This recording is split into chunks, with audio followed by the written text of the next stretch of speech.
Jonathan Keller from California Family Council. This is Greg Burt. It is a beautiful day here in Sacramento outside the Capitol. Unfortunately, Greg, though, even though it's a wonderful weather, our topic today is not quite so pleasant. We're reviewing some of the legislation that has happened here at the Capitol over the last few months. And it's a 2-year legislative cycle, so there's a lot of bills that get carried over, but we wanted to specifically talk about just a few of the most important bills that we've dealt with. Every year, people probably know, 2,000 plus bills get introduced. Right.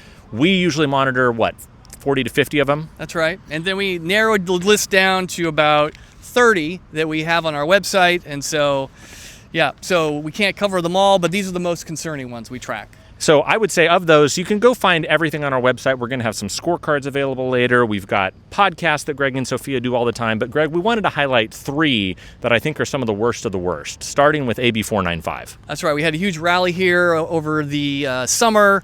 This bill threatens parental rights with something called the Caregiver Authorization Affidavit. In this particular bill, it actually gives anyone the ability to make educational decisions for a child and some medical decisions. And if you are a relative to a 5th degree of kinship, you can make all medical decisions. But the thing is, you fill out this form, a parent does not have to sign it. So you're giving somebody else parental authority to make medical and education decisions, but it's being promoted as a parental rights bill. Nothing true about that statement. Absolutely. I mean, it really is one of the worst ones. We did a ton of coverage on this earlier this year. I encourage you to go check out the website.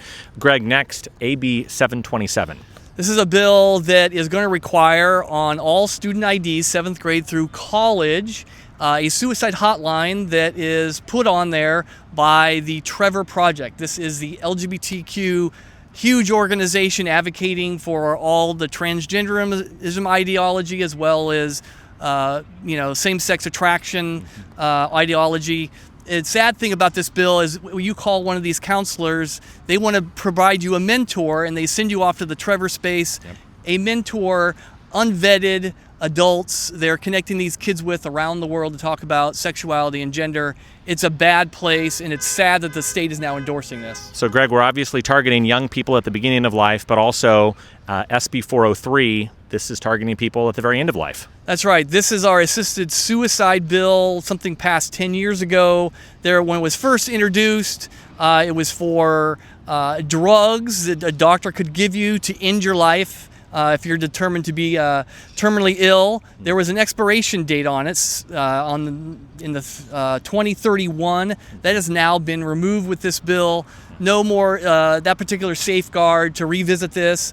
California is continuing to push death as a compassionate solution for those who are terminally ill. It's a violation of our life principles, and it's an atrocity. So, folks, lots more we could talk about, but we encourage you, go to our website, check out the podcast, learn more, and we'll be back soon.